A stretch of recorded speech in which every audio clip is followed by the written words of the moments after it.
পূজা কিংবা অন্য যে কোনো উৎসবে ভোজন রসিক বাঙালির খাদ্য তালিকায় ইলিশ যেন নতুন মাত্রা যুক্ত করে। তাই তো শারদীয় উৎসব উপলক্ষে ভারতের পশ্চিমবঙ্গে চাহিদা থাকে বাংলাদেশের পদ্মার ইলিশের।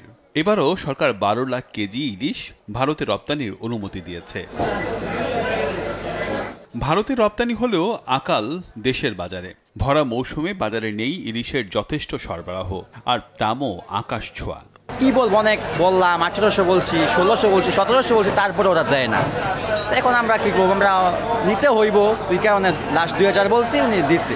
ইলিশ আমাদের জাতীয় একটা মাছ, এটা আমাদের খাওয়ার সবারই অধিকার আছে, কিন্তু দাম এমনটাই বেশি যে চাইলেও অনেকেই কিনতে পারতেছে না। বিক্রেতারা বলছেন, নদী থেকে যে পরিমাণ ইলিশ উঠছে দেশের অভ্যন্তরে সেই অনুপাতে সরবরাহ নেই, আর দাম আরোতেই বেশি।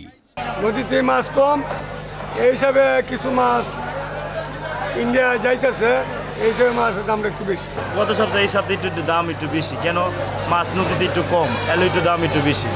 বিশ্লেষকরা বলছেন, এমনিতেই প্রাকৃতিক কারণে বাংলাদেশে ইলিশের উৎপাদন কমেছে। তার মধ্যে দেশে ইলিশ রপ্তানি বন্ধ থাকায় ভারতে চোরাচালানের মাধ্যমে এই ইলিশ রপ্তানি হচ্ছে ইউরোপ সহ পশ্চিমা বিশ্বে। ফলে দেশের বাজারে ইলিশের সংকট দেখা দিয়েছে। যেহেতু বাংলাদেশে সরাসরি এক্সপোর্টের সুযোগ নাই, এই জন্য হচ্ছে আমাদের ফার্মাররা বা আমাদের কমিউনিটিরা ডিপ্রাইভ হচ্ছে।